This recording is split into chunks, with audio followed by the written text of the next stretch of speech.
4 décadas, algo más de 4 décadas, tuvieron que transcurrir desde que la banda terrorista ETA cometiera su primer atentado hasta que se produjera el anuncio de la finalización de su actividad terrorista.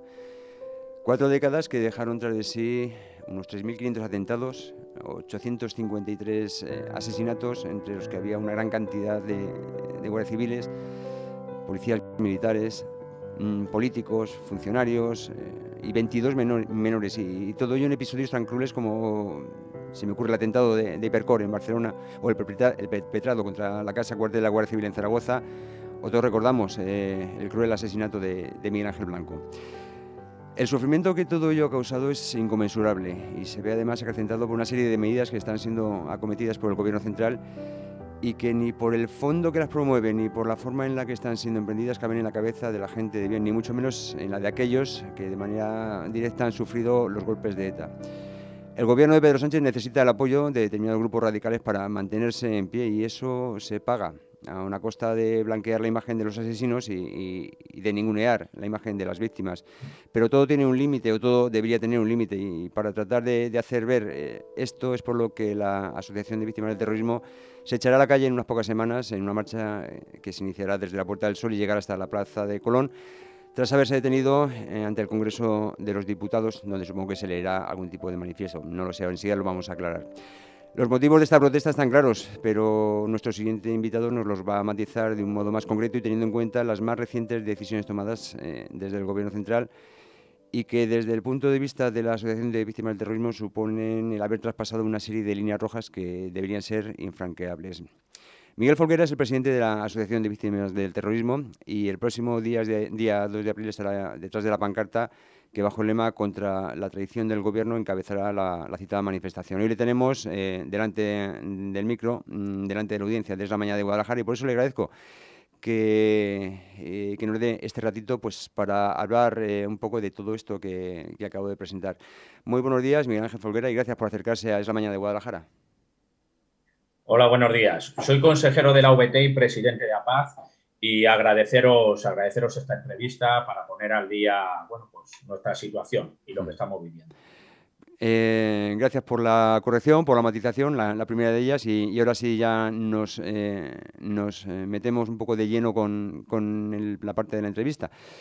La traición del gobierno, ustedes se consideran traicionados por el gobierno y de ahí que ya hayan decidido hasta aquí hemos llegado y ahora nos echamos a la calle. ¿No es así? Efectivamente, traicionados nos sentimos desde hace mucho tiempo, sobre todo desde que el ministro del Interior, Grande Marlaska, mirándonos a la cara, nos dijo que nunca habría acercamientos de presos terroristas con delitos de sangre a cárceles de la Comunidad Autónoma Vasca. Y bueno, hemos visto como sistemáticamente, desde que acercaron a Fiti, pues han continuado con ese tipo de acercamientos, y ya hay más de 295 acercamientos que han realizado correspondientes a 202 etarras, ¿no?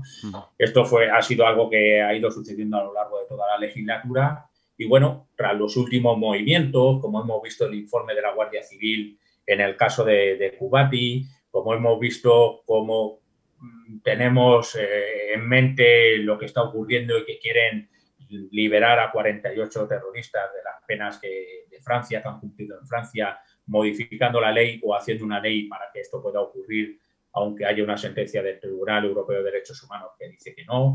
Bueno, pues ante todo esto creemos que es el momento de salir a la calle. En el caso concreto, el Tribunal Europeo de Derechos Humanos ha dicho que nada de este modo de conmutar penas, ¿no?, en Francia. Sin embargo, el gobierno de España está dispuesto a pasarse tal decisión por donde se pasa todas, ¿no? Efectivamente, o sea, hemos visto cómo lo ha intentado hacer con una ley de la infancia donde intentó modificar el Código Penal y, claro, no nos fiamos, la palabra del gobierno para nosotros en este momento pues tiene muy poco valor, ¿no? Entonces, bueno, estamos vigilantes porque esperamos que en cualquier momento pues intente pasar por encima de la sentencia esta del Tribunal Europeo de Derechos Humanos y aplicar las leyes que ellos quieren. Ha mencionado usted el caso Kubati, esta relación frecuente que se ha demostrado que ha habido entre colaboradores de los etarras encarcelados y el responsable de instituciones penitenciarias, Ángel Luis Ortiz, que, por cierto, es un cargo de la máxima confianza del ministro Grande Marlaska, ¿no? Sí, antes instituciones penitenciarias dependían de la Secretaría de Estado del Ministerio del Interior y desde hace un tiempo, pues bueno, el señor Marlaska decidió que Secretaría de Estado de Instituciones Penitenciarias dependiera directamente de él, por lo cual es un cargo de su extrema confianza, mientras que nosotros llevamos mucho tiempo pidiéndole al Ministerio del Interior que nos informe un par de días antes de los acercamientos que va a haber de presos terroristas para poder nuestros abogados buscar qué víctimas tienen y nuestros psicólogos ponerse en contacto con ellos para que no lo vean en los medios de comunicación, sino poderles avisar y poderles dar ese tratamiento psicológico a las víctimas. Y no lo conseguimos y nos avisan media hora antes.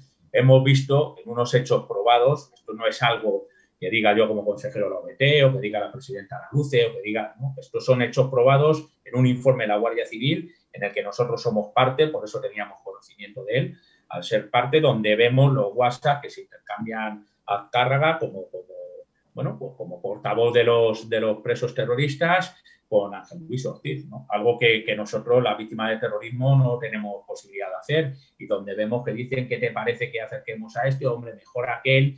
Y como casi van negociando la política penitenciaria de este gobierno, ¿no? Algo que nosotros llevamos denunciando hace mucho tiempo y que ahora ya denunciamos con unos hechos probados como es este informe de la Guardia Civil. A pesar de este informe, Grande Marlaska negó que hubiese contactos de este tipo, ¿verdad? Y que decía que todo era un bulo que habían sacado a la luz ustedes, las víctimas del terrorismo. Bueno, el informe está ahí, es de dominio público ya, porque lo tienen muchos medios que lo han publicado en sus páginas, con lo cual, como decía antes, ¿no? La palabra de Marlaska, que también dijo que nunca acercaría a presos con delitos terroristas, con delitos de sangre, a cárceles de la Comunidad Autónoma Vasca, y ahí lo tenemos, ¿no? Entonces, la palabra del ministro tiene muy poco valor para nosotros en este momento. Máxime cuando entre sus argumentaciones o para justificar determinadas actuaciones o para que no le señalen, se autodefine también como víctima del terrorismo, sí, que lo fue, ¿no? Pero eso ya es lo que termina de ser ya del todo indignante, ¿no?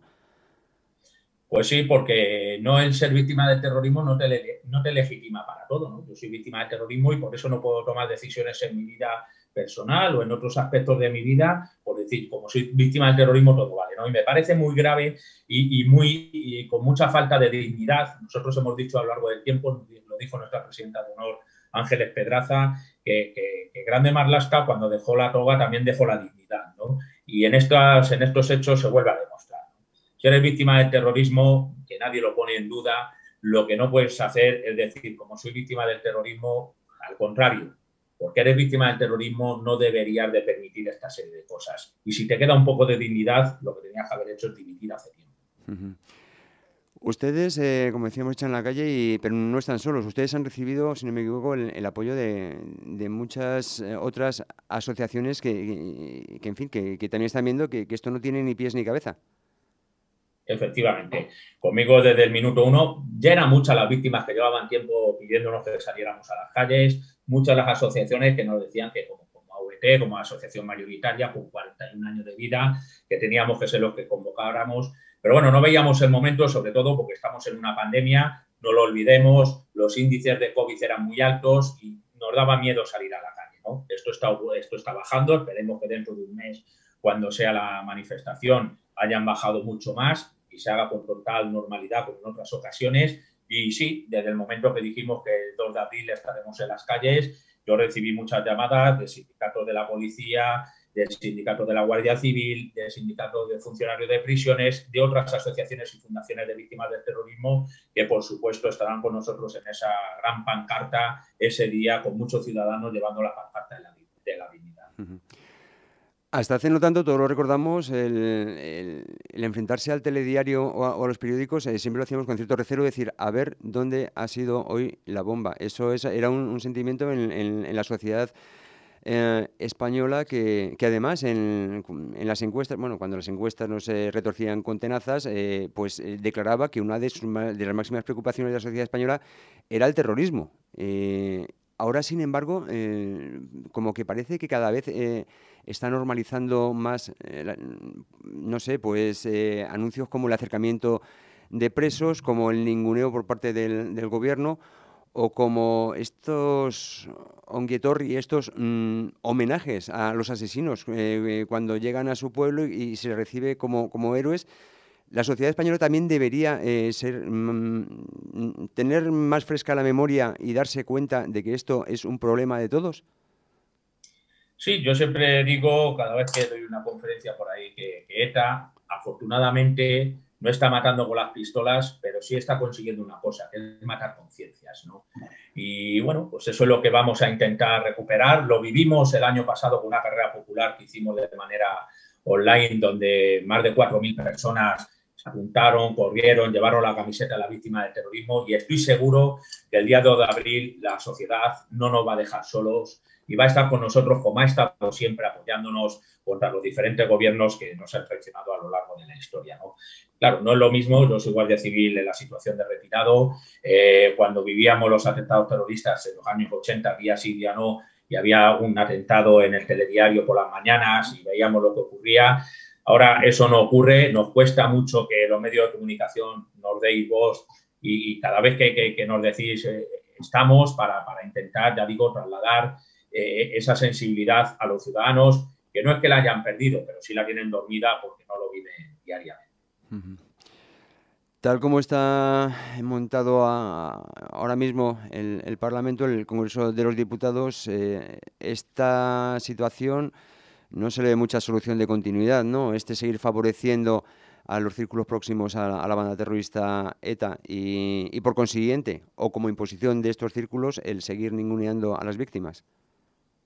Sí, en el momento que son necesarios los votos de Bildu para estar en un sillón en Moncloa, en el momento que Bildu es reconocido como un actor político más, recordemos que nosotros hemos llevado a 4 fiscales generales del Estado más de 200 indicios para que instaran a su ilegalización.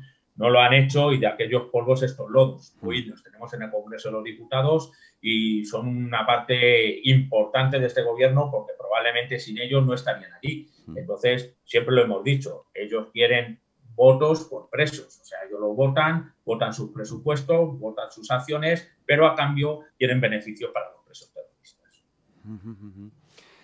Yo entiendo que ustedes ya habrán rebuscado desde su gabinete jurídico de todo tipo de modos de tratar de atajar esta situación, pero en el caso concreto de los homenajes a los que me refería hace un momento, de los homenajes a los etarras cuando llegan de vuelta a su pueblo tras haber cumplido o no, visto lo visto, las condenas, eso, desde mi punto de vista y mi desconocimiento, es un flagrante caso de apología del terrorismo. No hay modo ni siquiera de poner coto a esas actuaciones.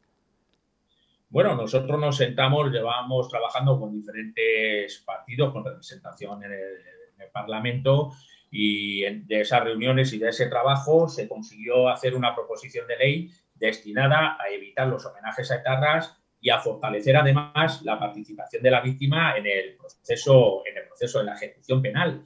Y desgraciadamente lo presentaron la semana pasada, lo presentó el Partido Popular con el apoyo de Vox y Ciudadanos, pero el PSOE y sus socios de gobierno se opusieron. Con lo cual era algo como intentar, mediante la vía administrativa también, como se acabó con la Kale Borroka, acabar con este tipo de actos que tanto nos humillan a las víctimas del terrorismo. Desde luego, la impotencia que el colectivo víctima del terrorismo siente ante todo esto que está ocurriendo tiene que ser tremenda. Ana, es tremenda el dolor que esto genera. De hecho, hicimos un informe no hace mucho para la Audiencia Nacional, a petición suya, donde se narra por una psicóloga, bueno, pues todo el informe del dolor que sienten las víctimas y lo más que se sienten las víctimas cuando se enteran de este tipo de homenajes, o ya no solamente que se les acerque o que se les ponga en libertad, sino que encima son recibidos como auténticos héroes con el beneplácito. Ya digo, yo siempre digo que se aplique el artículo 61 de la Ley de Víctimas del Terrorismo, que lo que dice es que los delegados del gobierno tienen la facultad de evitar este tipo de actos, pero no lo hacen. Pero no lo hacen. En fin, ojalá actuaciones como la del próximo día 2 de abril, esta marcha, esta manifestación contra la traición del gobierno que, como decíamos, partirá de Soria y llegará hasta la Plaza de Colón pasando por el Congreso de los Diputados, ojalá sirvan pues para sensibilizar, para poner de manifiesto todo esto que aquí estamos hablando. Y desde aquí, desde Es la Mañana de Guadalajara, animamos a la sociedad en general que secunde esta manifestación, que nos acerquemos todos para allá y que a ver si entre todos hacemos fuerza, porque la situación es mm, surrealista prácticamente, ¿no? Lo decir, hacer buenos a los malos y a las víctimas tratarles como, no sé, directamente obviarles, ¿no? No sé si en algún otro país esto podría ocurrir, pero desde luego España es diferente. Muchísimas gracias, Miguel Folguera, que nos ha estado hablando en representación de la Asociación de Víctimas del Terrorismo por este ratito. Y ya sabe dónde tiene su casa para cuando quiera acudir para hablar de estos temas, porque aquí en Es Radio sí les damos a ustedes la voz y el tiempo que merecen. Muchísimas gracias y hasta la próxima. Muchísimas gracias a vosotros por darnos voz, y te cojo el testigo, y antes de la manifestación, si lo consideráis, ahí estaremos otra vez llamando a los ciudadanos de bien a que nos apoyen el día 2 de abril. Por supuesto, aquí estaremos de nuevo en otra conversación. Gracias y hasta entonces. Un abrazo grande, gracias.